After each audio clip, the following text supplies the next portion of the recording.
Welcome back, everybody. We have just wrapped up week 0 of college football. We're getting ready to start week 1.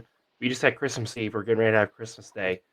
Super excited. Week 0 brought a lot of fun action, a lot of great games. We're going to talk about all 7 games that happened in the FBS level. And then we're also going to talk about the Thursday and Friday night games to get you ready for those as well. And then don't forget to tune in Saturday morning live, 9 a.m. on our YouTube and Twitter or X, whichever we're calling it now. To check out of the Tunnel to get you ready for the Saturday, Sunday, and Monday slate. It's going to be a lot of fun. We had Rico Knows join us this past week. He was a great guest. Had a lot of fun with him. Can't thank him enough for the promotion he put into it. I think we've gained over 60 TikTok followers since he posted a video on there. We've gone from 71 to I think 89 YouTube subscribers. So, I mean, huge thank you to him. He was a lot of fun. He was a great guest. Brought a lot of knowledge and he poked some fun at us, and we, kind of a little back and forth, but nonetheless, it was a great time. If you missed it, go check it out. Currently, right now, it is our second most ever viewed Out of the Tunnel, sitting behind our good friend Jesse McGee. Also, shout out to Jesse. He just had his baby boy today, born this morning. So, congratulations to him and his wife, Congrats. child number 2. Look forward to having Jesse back on here soon. Without dragging this out too much more, let's go ahead and look at week 0 and go over some of these games. Um, one game that we thought was going to be a lot closer was Notre Dame and Navy. We thought it was going to be a tight game. The spread was 20 and a half. Thought maybe 14 points at the most. 42-3 final score. It was never 20 and a half. I don't think I think it was well over 20 and a half by halftime. Yeah. So rough day for Navy. Notre Dame's offense looks good. We'll get into stats and stuff here in a minute. Let's just get through these scores. Jacksonville State and UTEP. Jacksonville State, their first ever FBS game, and they go out there and upset UTEP 17-14. UMass gets their first road victory, I believe, since 19. I have it written down here. First season opener since 1984 that they won. First season opening road win since 1973 that they've won. And those are over FBS schools. They've beaten FCS schools, FBS since 1984. Ohio drops to San Diego State 20-13. Rourke went down early, so that was tough to see. Hopefully he can be okay and come back some point this year. San Jose State kind of hung around a little bit with USC. It was 7-7 at the end of the first quarter, but USC pulls away, wins 56-28. Louisiana Tech come from behind victory, and it was a close one, but they win 22-17 in that game over FIU. And what I would say was the best game of the week. Vanderbilt beats Hawaii 35-28. Um, we'll talk about it here in a minute, but let's go back and look at all these games. Um, so, what were your thoughts on the Notre Dame Navy game? I know you didn't get to watch too much football this weekend with work, but just your impressions on from that game from what you could see.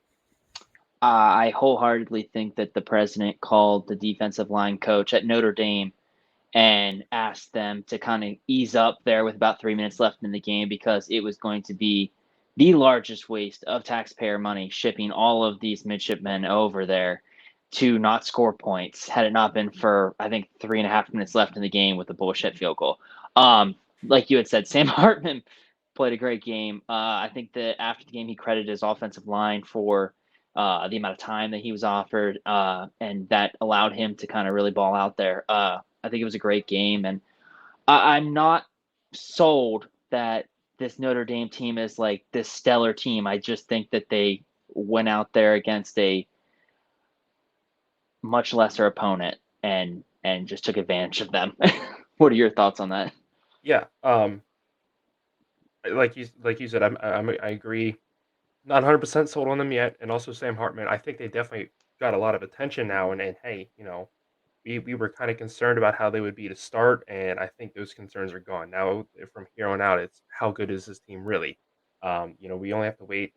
They play NC State September 9th. That's gonna be a good game to watch. It's gonna be on the road, and then 2 weeks after that, they're playing Ohio State at home.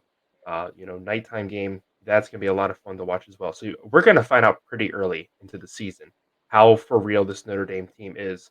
They don't get any off weeks. I mean, I know they played Tennessee State this week, but still, um, we saw how much Notre Dame struggled last year with inferior opponents, FCS, Group of Five opponents. So Notre Dame can't afford to take any off weeks going forward from here. But yeah, Sam Hartman looked really good. He looked very comfortable in this offense. It's never a question how good Notre Dame's offensive line is going to be. I feel like they're one of the best schools in the country at producing NFL talent at the offensive line group.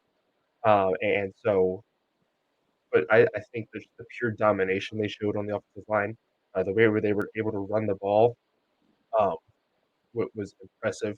And then, like you said, Sam Hartman complimenting how much time he had in that pocket. I don't think he was rushed at all, but like maybe a few times, and mainly that's just because of how wet it was in the first quarter. Guys were still trying to get their footing.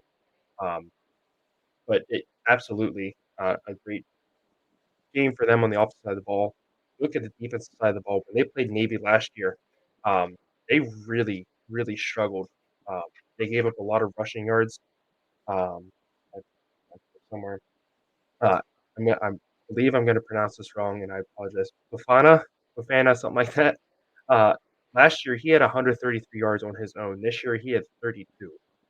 So the way Notre Dame's defense was able to step up and really shut down that Navy running game, and once you do that, Navy doesn't have an offense. I will say I think if they convert that fourth down early on their first drive, where the two wide receivers just took each other out, I think looking at maybe a little bit different game. I still think Notre Dame wins, but maybe Navy's offense has enough momentum to get a couple more points on the board here and there. If they convert that fourth down, that plays a touchdown. There was nobody behind them on defense. So, I mean, right there on the first drive, you have a huge shift in momentum, and Navy was just never able to rebound from that. But if you look at Notre Dame's total yardage, 444 yards, almost 200 yards rushing.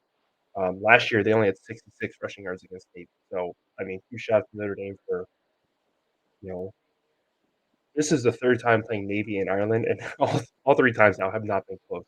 So, I mean, shout out to them and huge week one win over a big time rival. Um, Moving over to the UTEP Jacksonville State game. Like I said, Jacksonville State's first ever FBS level game. Not to take anything away from their victory, but UTEP called the stupidest two play kind of stretch there I've ever seen. Um, they had been running all over Jacksonville State, kind of, I don't want to say at will, but doing a very good job running the football.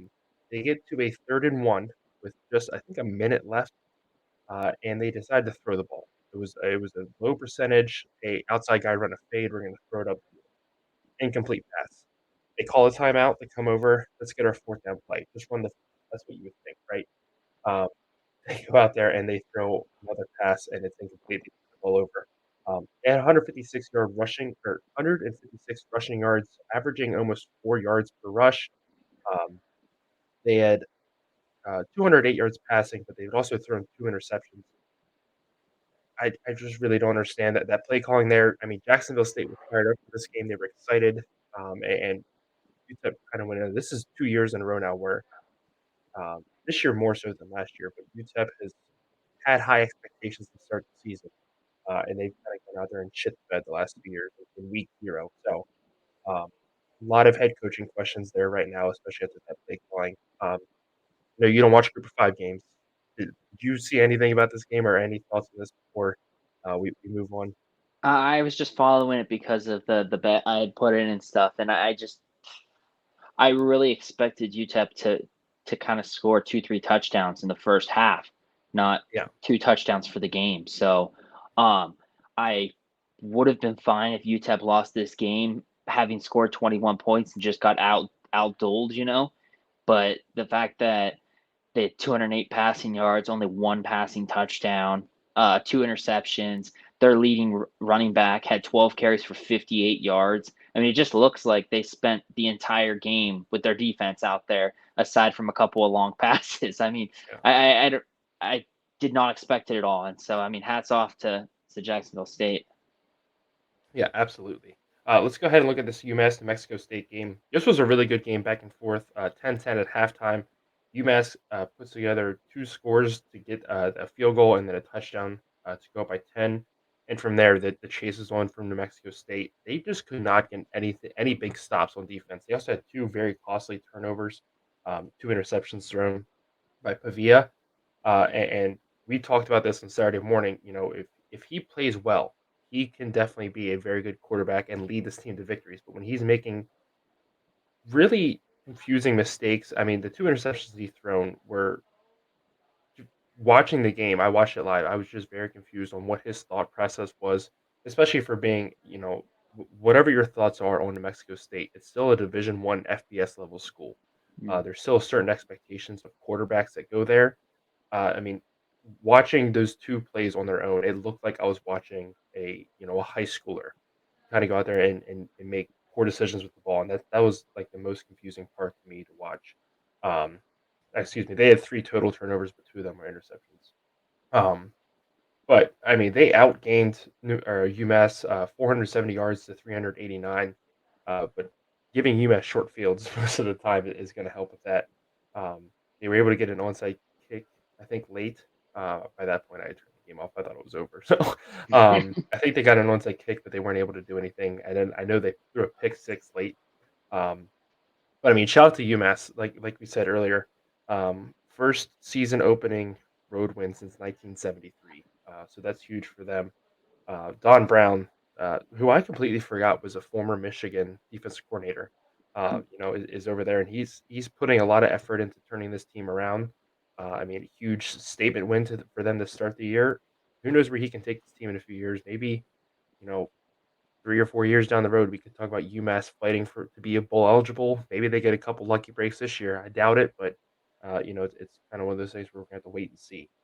Um, let's go to the Ohio San Diego State game. Like I had mentioned, Rourke got hurt early. He never returned. From there on out, Ohio could just not establish an offensive rhythm. Their backup came in. Blanking on his name. Harris, Yes, CJ Harris came in, threw 3 interceptions. 18 of 41 for 200 yards, 1 touchdown, 3 interceptions. That is one crazy stat line. Yeah, uh, 18 receptions for 200 yards, or 18 completions for 200 yards. yeah. Um, 34.8 QBR rating from that game. So definitely not. And this is not something that you would expect from a QB that got pretty significant playing time last year. He played in the MAC championship game. He played in their bowl game. So somebody that should have been comfortable with this offense, and he went out there and he just really looked like, I mean, like he had never done this before. He struggled really hard at times. Um, this game did give us one of the best moments of the week, though. Early in the first quarter, I think it was only 5 minutes into the game. San Diego State quarterback rolled out, tried to throw the ball into the flats, and just pegged the referee right in the face. Yeah. That was If you watch our TikTok, we posted. We're doing awards, and we're going to go over some of the awards here at the end of this.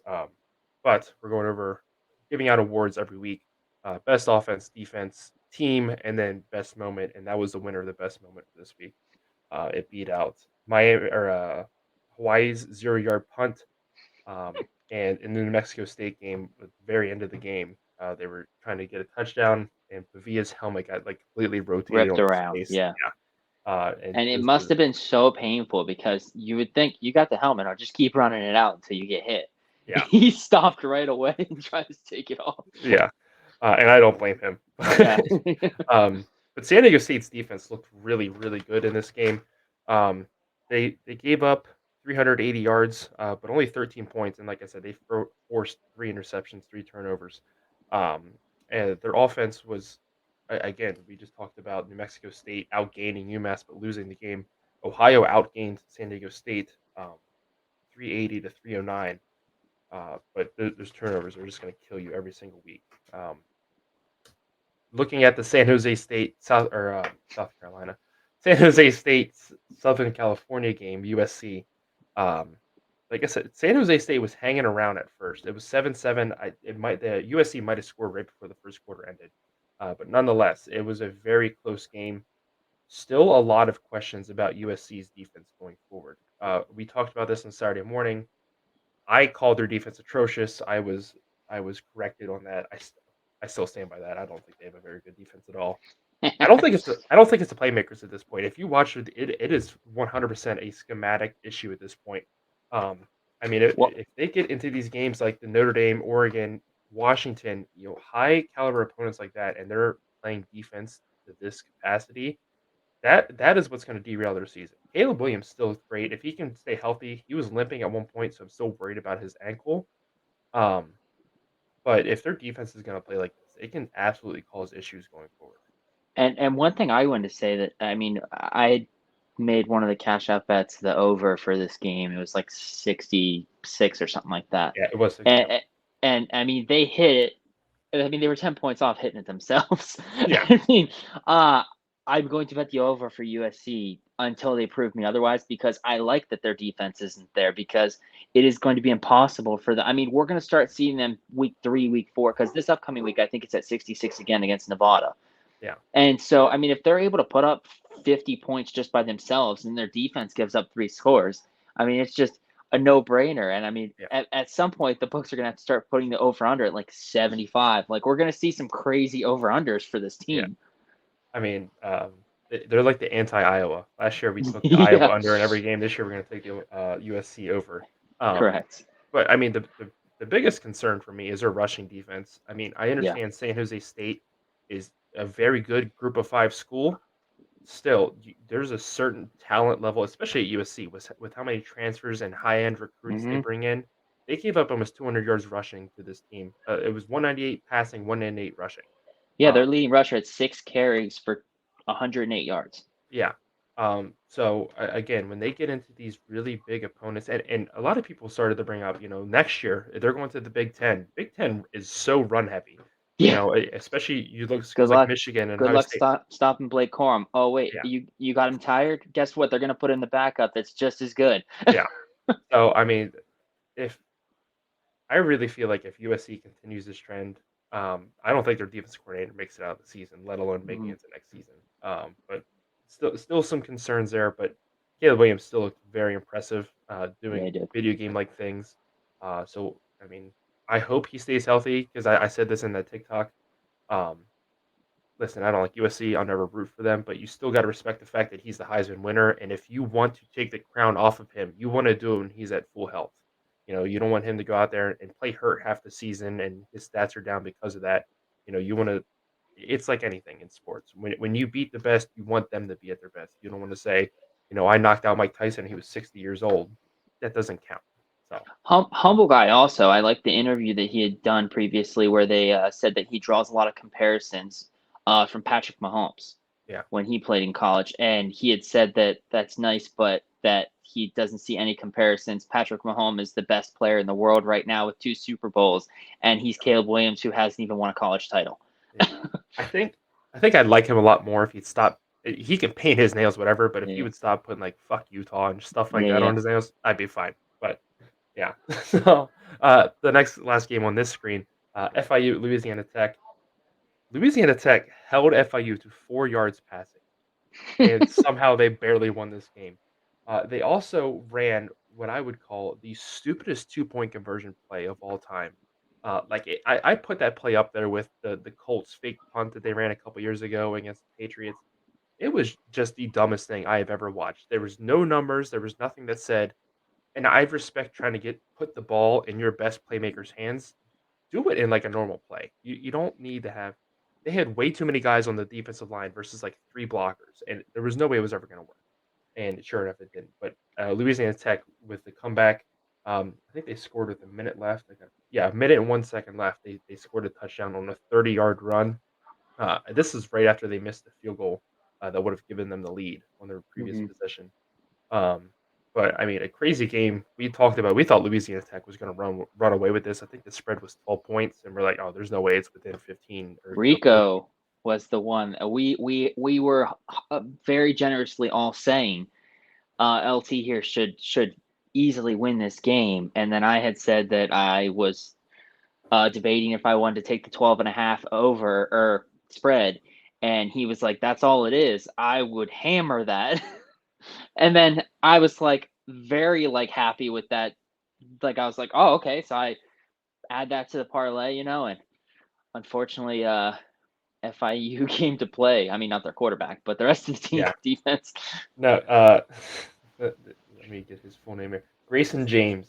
Grayson James goes 5 of 14, 4 yards and one interception. Hank Bachmeyer, on the other hand, for Louisiana Tech, 34 of 44, Three. 333 yards, one touchdown, one interception. Um, yeah, that's it's quite the stat line for two. again, Division I FBS quarterbacks. Um, but Who do you still, think the game ball goes to if they don't score with a minute left there? Like if FIU wins, mhm, do they just give the game ball to the running back who had I like would, 15 carries for I would, 140 yards, I would or do you assume. think they give it to the quarterback like here's your charity ball, like uh you got to touch the ball now 4 times more than your receivers did? Yeah. No, I would definitely give that to the running back. I mean, almost 140 Yeah. rushing yards. Yeah, I think he deserved that. Yeah. Um, our last game of the week, and again, like I said earlier, I really feel like this was the best game of the entire weekend. Mhm. Hawaii and Vanderbilt, 35-28. Vanderbilt was up 35-14, and Hawaii went on one hell of a comeback. It scored with 11 minutes left, and then again, just under 5 minutes left. They kicked the onside kick. They recovered the onside kick, but the guy's foot was like he fell on it, and as he fell on it, his foot was out of bounds. So the Mhm. ball went to Vanderbilt. So absolutely heartbreaking. But I mean, what a showing by Hawaii to fly, not just across the country, but almost to the other side of the United States, um, and go there in a not great environment because Vanderbilt, I don't think, is even in school yet. So that even when school's in session, not that many people go to Vanderbilt There's games. But two then, excavators or whatever they're called holding the yeah, scoreboard up. I mean, it's a war zone basically. They left a fire pit to go to a construction site. yeah. But if you look at Hawaii, Braden Strager, 27-35, 351 yards, 3 touchdowns. But at the end of the day, he threw 2 interceptions. That's what That ultimately, yeah, um, Swan for Vanderbilt also didn't have a terrible game. 3 touchdowns, 258 yards. I mean, this was a really fun game to watch. Vanderbilt, I think, took the second kickoff back for a touchdown. Yes. So Hawaii scored with 7:13 left in the first quarter. Kicked off. Jaden McGowan, excuse me, took a 97-yard kickoff back to the house. So I mean, this game had everything, and like I said, we had a 0-yard punt. Um, you knew it was gonna be an interesting game already just because Hawaii was traveling to it, and then you had a rain delay, you had scoreboards being held up by cranes. I mean, everything was a perfect recipe for just the sickos game of the week, and that's what it turned out to be, and it was a lot of fun to watch. I can't believe I stayed up to watch it. I think it ended, like, after midnight, and I was so exhausted because, woke up at 6 o'clock with my son one Saturday morning, get out of the tunnel, and then I just stayed up all day. Um, I was exhausted. Let's go ahead and let's look at our awards. Or excuse me, sorry, we're gonna back up. Look at our cash out standings, pick 'em standings, and then the awards for this week. So cash out standings, I went 2-0. I took the Hawaii Vanderbilt over, and then mhm. I also took the New Mexico State UMass over. I was criticized for that, and that hit, and I was like, okay, you know what? If I go 1-1 from here, I'm happy.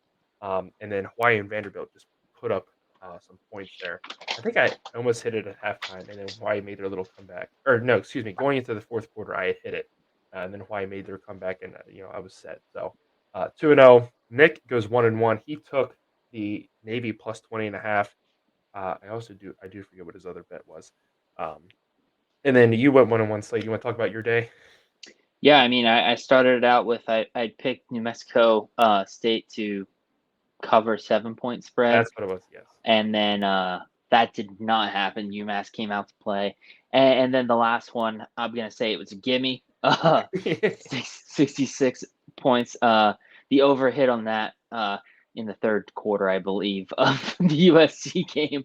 So that's very nice. I just Nick's other bet was he took Jacksonville State. I think it was plus That's one and right. a half, and that's what he Yep. took, and they win. So, let's look at our pick 'em standings. Nick takes the lead because of that. Everybody else pretty much picked in line from there. Um, I will say, if you look at the bottom, it's not running right now. It's on the other ticker. I'll get going here in a minute. Um, I'll keep our updated Jackwagon Jinx going down there. We're 1-4, 1 for 4 so far. But Nick leads the way in the pick'em standings at 5-2. You and I are tied at 4-3. So not the best week, but I mean, hey, we're above 500. I'll take that every day. Um, let's go ahead and look at the awards for week 0. So you have best offense, best defense, and best team overall. So first up is the best offense award. Our nominees: we got Notre Dame at 444 total yards, 4 passing touchdowns, 2 rushing touchdowns, no turnovers. USC had 501 total yards, 4 pass, three rushing touchdowns, no turnovers. Louisiana Tech had 447 total yards, 1 pass, 1 rush. They did have 2 turnovers though, and so the winner of that award is going to go to USC. One thing I should probably mention before we get too far into this: you can be nominated for all the awards, but you can only win one. So USC can be nominated for another award, but they can only win best offense now. Slade, do you want to go over our nominees for best defense this week? Yeah, so best defense. Again, we have two teams that were just on the best offense, had pretty good games. Notre Dame, 169 yards allowed, 3 points allowed, zero turnovers. Quite the game that they put up against Navy. We also had Jacksonville State with 364 yards allowed, 14 points allowed. They did give up three turnovers, or no, wait, they cost three turnovers, right? Yes. That's Yeah. where we're looking at this, yeah. And then Louisiana Tech with 182 yards allowed, 17 points allowed, but only one turnover. And our winner is Louisiana Tech with 182 yards allowed, the 17 points allowed, and the one turnover. I think the thing that put me over on them was just the fact they The only gave up 4 comeback. passing yards. Well, just Yeah, oh, four yeah. passing And yards. and that was one pass. Yeah. Their leading receiver had one reception for 4 yards. um, so the next award is for best team. The nominees are Notre Dame, Louisiana Tech, and San Diego State. San Diego State stats. We'll look at that real quick. Like I said earlier, they gave up 380 yards, 13 points. They did cause 3 turnovers. On offense, they had 309 yards. They had two passing touchdowns, and then they did have one turnover. But I don't think it was really close. The best team of the week was Notre Dame. Yeah. I think they had them covered from front to back, and that's how they're able to come out on top over Navy. Um, Before we get into looking at Thursday and Friday games, I want to remind you, Out of the Tunnel, Week 1 will be live on Saturday morning, 9 a.m., YouTube and X, Twitter. Um, as always, we're making our go over our headlines, game picks, cash out picks, and we'll do some trivia this week. We had to cut it out last week, uh, and don't want to diss Rico here or anything, but didn't realize the interview was gonna take that long. I mean, it was a great interview, but a lot of fun with that. So again, if you wanna check that out, go look at that. It's on our YouTube. We Um, rightfully cut the fat from yeah, the yeah, from the absolutely. show. Yeah. If I was gonna cut anything, I was gonna cut the trivia rather than game Yeah. picks or anything like that. Game of the week this week is gonna be LSU versus Florida State in Orlando. I mean, 2 top 5 teams. That's gonna be or top 10 teams, I should say. Yeah. That's gonna be a lot of fun to watch, and that is our game of the week. But let's go ahead and let's get into our looking at the games for this week, Thursday and Friday games. Um, First up, we have North Carolina State at UConn. This will be 7:30 p.m. tonight on CBSSN. Uh, Nick is going to go with North Carolina State. Slade, who do you got for this one? Yeah, I'm going with NC State as well. I think that they're going to have a pretty good offense. I think they're going to go through a learning process with their defense to start the season here, but I think it's enough to win against UConn. Yeah, absolutely. I'm going with NC State too. I have major questions with Brennan Armstrong being their quarterback and then bringing over the offensive coordinator from Virginia to be their new offensive coordinator. But I mean, I think they're going to get eased into it week 1 here. UConn is no pushover team as we saw last year, but I think NC State just has the better athletes and the better experience to Mm-hmm. handle this game. I think it should be fine. Next game we have is Florida at number 14, Utah number 10 in the Jack Wiggins Sports Poll. This will be 8 p.m. on ESPN tonight. Nick is going to go with Utah. Slade, who do you got?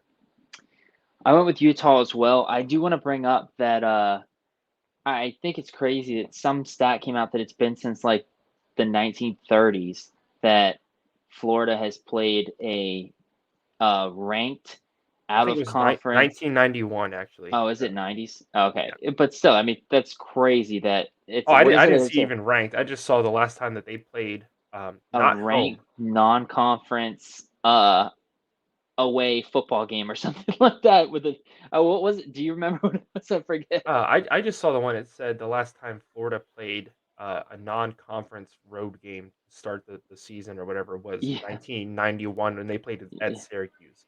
yeah. It's crazy.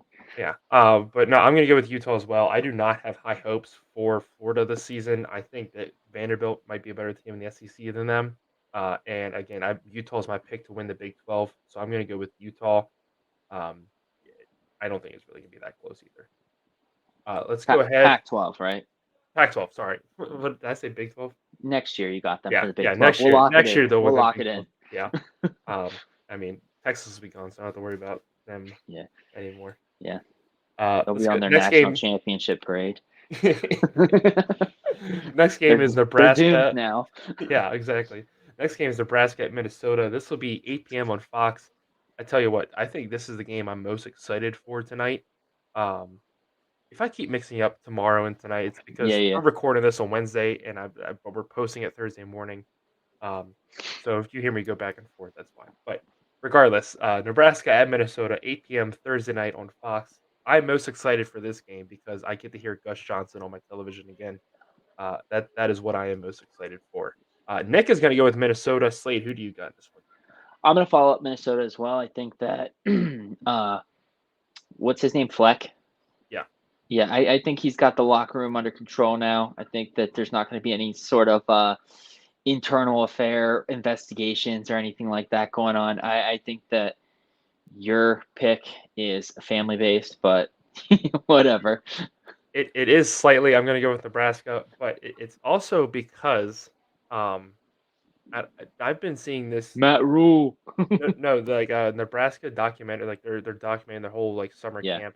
They're posting on TikTok, and I shouldn't, but I'm buying into the hype off of that, and I can't help Did it. you see what just happened to one of their star people they got The though? tight end. It wasn't sure if he was gonna be able to play this year anyway because they were trying to get him a He's waiver or definitely something to not play. now. Well, yeah, yeah, no, now he is not gonna play. But I think Nebraska. I think this is still gonna be a tight game, especially with it being week one.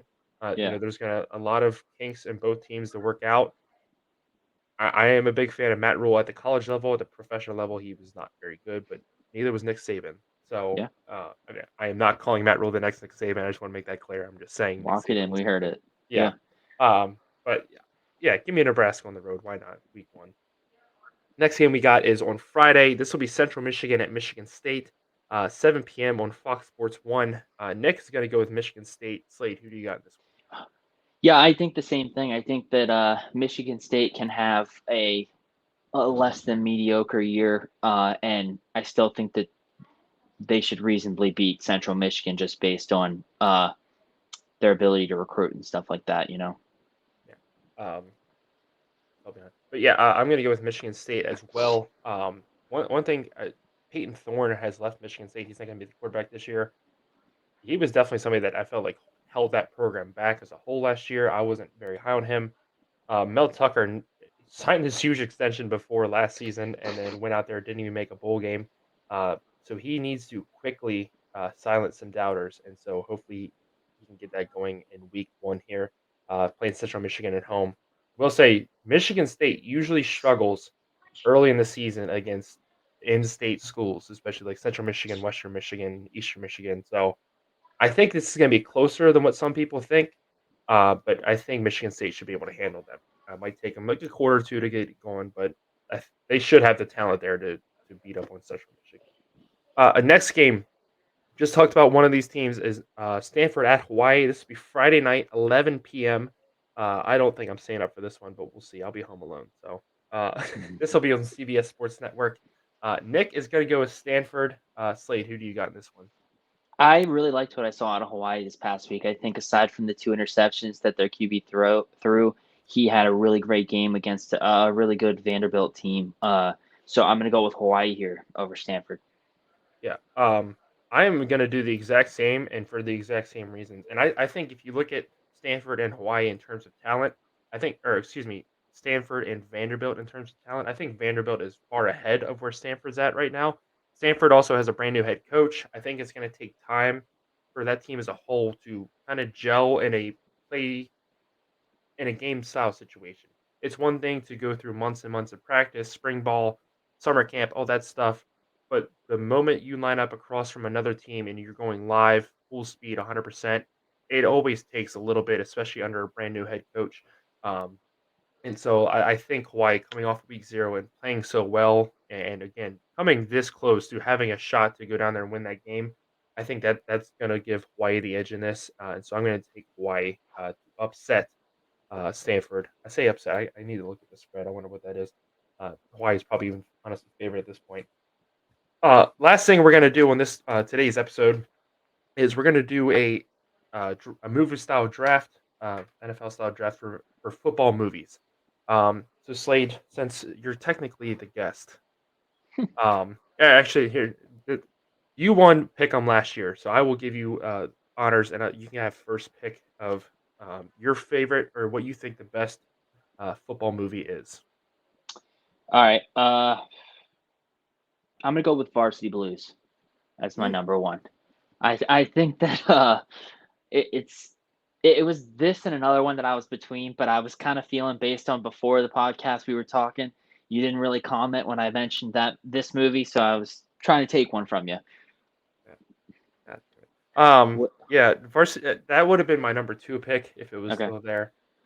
Just real quick, back to Stanford, Hawaii. 3.5 Stanford is points. favored by 3.5. If you look at the matchup predictor, Stanford's 55% to 45%. I'm still taking Hawaii. Mm. Um, my first pick is gonna be Friday Night Lights. I think that's the best football movie made. I prefer that over Remember the Titans, but I'm gonna Mm. take Friday Night Lights first. All right.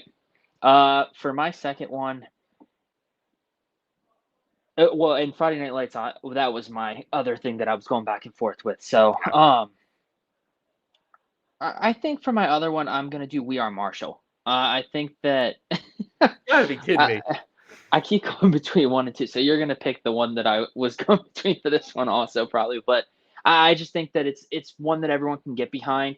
I think Yeah. that it's probably the reason anytime Marshall plays someone that there's relevance to this day. So that's why I had to go with that one. I mean, I need to take it then. I'm gonna take Remember the Titans.